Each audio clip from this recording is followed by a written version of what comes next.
Hello everyone, and welcome to this ZENPLOT demo. We're going to explore the interface using an example of a complex visualization with several different layers. For the demo, we've simulated a fictitious consumer study.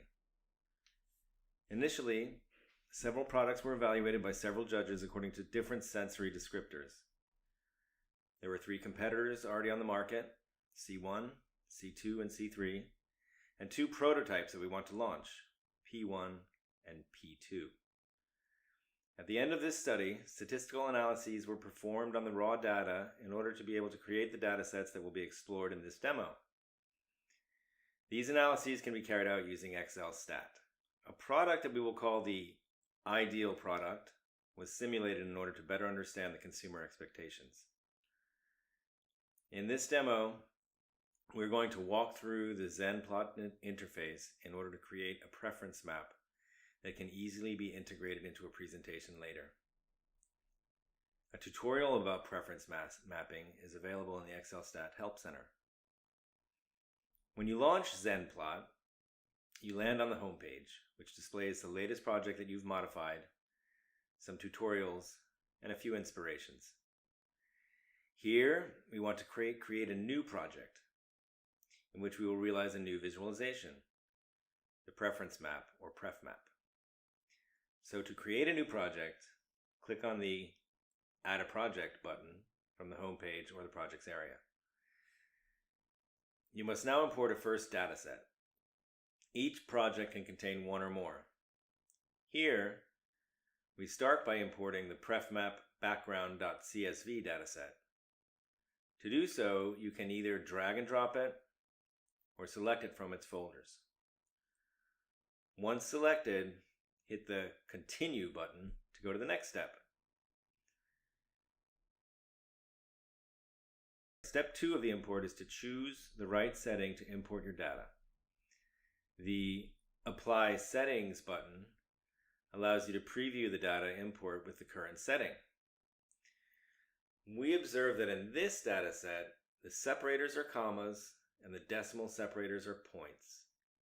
To make sure, we click on Apply the Settings. It seems okay.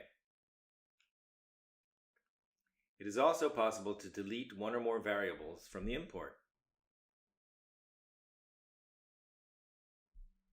Each variable is assigned a type: observations, qualitative, or quantitative. Here, the variables F1 and F2 are quantitative, as well as the variable score. Okay, this import seems to be set up correctly. Once the data has been imported successfully, you can click on Continue to enter the project.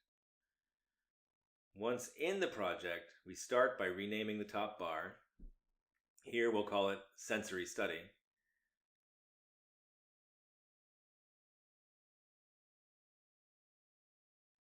By clicking on New Dataset, we can import the other dataset into the project.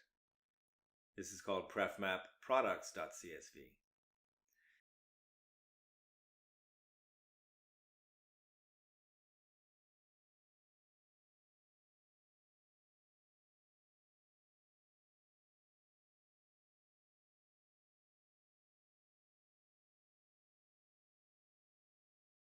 To perform the preference mapping, we start by drawing the background of the map using a heatmap 2D surface layer. To do this, click on Add a Layer and select the heatmap surface 2D layer. There are 8 layers available in ZENPLOT. We fill in the variables F1 and F2 in the X and Y coordinates, and we click on Confirm to create the layer. Okay, at the moment, all tiles have a uniform blue color. We're going to link the filling color of the tiles to the score variable. To do this, choose the Fill Color option, then click on the Link to a Variable button, and choose the score variable from the drop-down list. Since the score variable is quantitative, we must enter a color for the minimum, the median, and one for the maximum. A color gradient is therefore produced for each tile according to its value on the score variable. The background represents the consumer preferences. The products located toward the blue zone are the least preferred. The products located in the red zone are the most liked. Several themes are available, but each visualization can be personalized according to one's own tastes.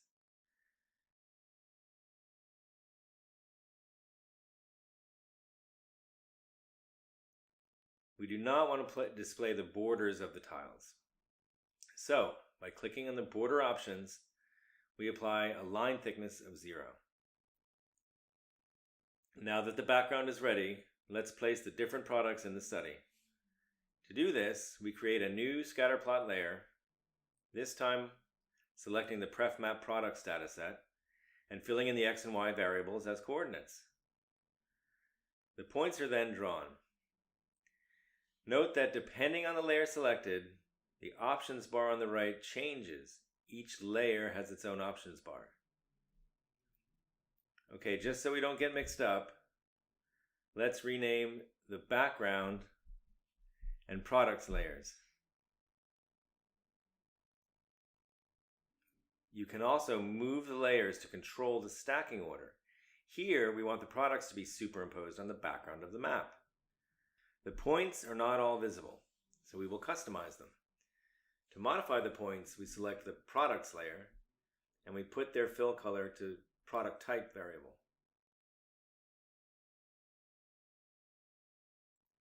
To see more clearly, we select 3 new colors rather than those in the current theme. Red for competitors' products,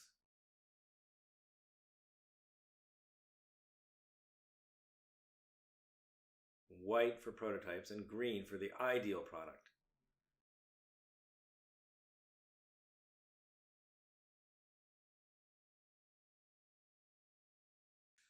To customize the borders of the points, you must click on the Border Options button. Now, we can thicken the outline of the points in a uniform manner without binding this characteristic to a variable, and we can change the color of the outlines to black. Now we want to identify the different products. There are 2 possibilities for this.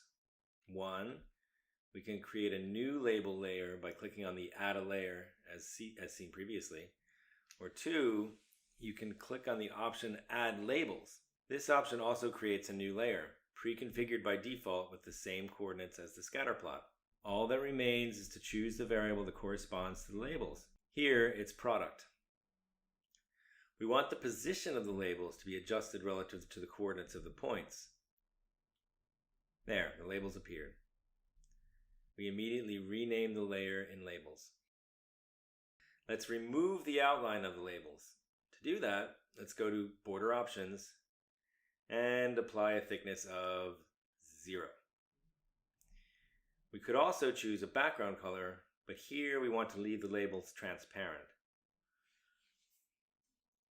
In order to customize the text, let's click on the Text Options button. Here we're going to increase the size of the font, and we bind the color of the text to the same variable as the color of the points, product type. Now we're re-entering the red, green, and white from earlier.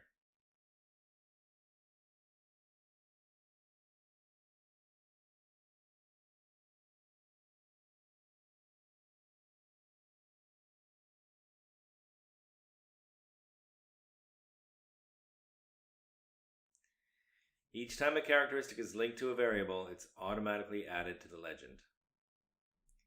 Here, the color of the text is the same as the color of the points.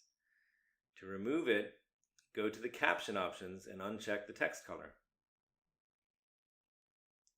In order to be able to see the white color, we just edit the background color of the legend, choosing a light gray.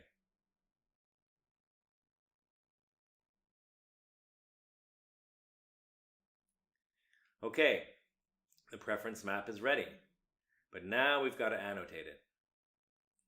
Indeed, although the background of the map represents consumer preferences using color coding, it also represents a sensory map. Each zone therefore corresponds to a sensory specificity of the products. The information is not present in this data set. It's an assessment that we have made on our data and that we want to add here to enrich our visualization. To do this, we just add an annotations layer by clicking on Add a Layer and select the annotations layer.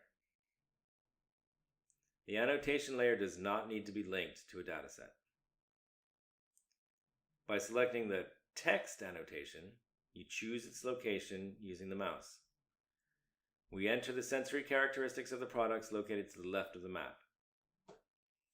Once the text is filled in, by clicking anywhere in the viewing area, you can access the advanced options of the annotation. Here, we're going to change the color of the text and the outline and modify the background color to make the annotation stand out more.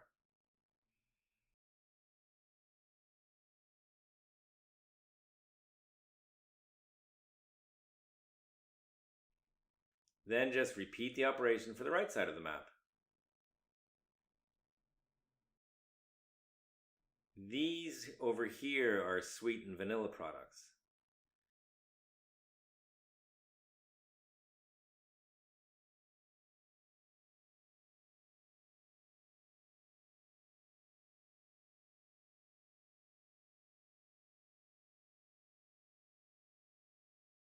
We can see that the prototype P1 and the competitor C3 are the least liked, and they're characterized by a rather sour taste and a liquid texture.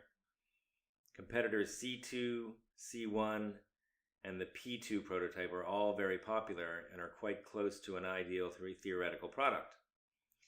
They are characterized by a sweet taste and a thicker nature. You can also annotate the visualization using shapes or images. Here, we just add a logo on the visualization by clicking on the Image Annotation button and selecting the desired location with the mouse cursor. You can then adjust the size of the image. This time the visualization is really finished. Let's just save it by clicking on the Save button. When you return to the project's area, a preview is now available. In a project, you can create several visualizations, adding more as you go. To navigate through the different visualizations, just click on the Visualizations button. Each visualization can then also be deleted from the project. To export the visualizations in the project, click on the Export button, then select the desired format. Finally, if you want to share this project with somebody so that they can modify the design or add a new visualization, you can export it in the .zen format. So just go to File and Export. Likewise, to import a .zen file, just select Import File. It will then be available in the project's area. Thanks a lot for following this little demo. Now we'll answer some of the questions that I've seen come in on the chat. Okay, here's one. What are the 8 layers available? Okay, you ready? Here are the 8 different layers. Annotation layer, scatterplot, line chart, bar chart, heat map or 2D surface, area chart, histogram, and labels. Okay, we've got another question here. Are the axes customizable? Well, yes. We didn't actually look at this in this example, but check out in Axis Options, there are a lot of different possibilities. You can customize the axis range using a second axis, editing the grid,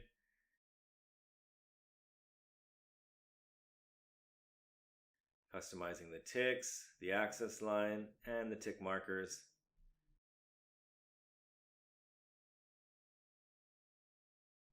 editing the text, titles, or labels.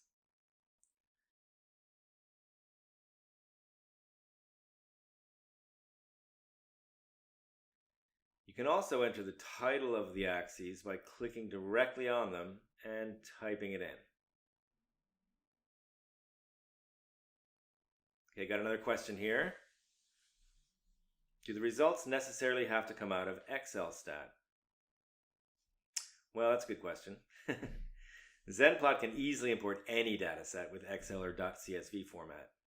In this example, the datasets were built by Excel stat. but that's not a prerequisite. Is that it? Okay, thanks everyone for attending this demonstration. Feel free to visit our site, ZENPLOT.com, and download the 14-day trial version.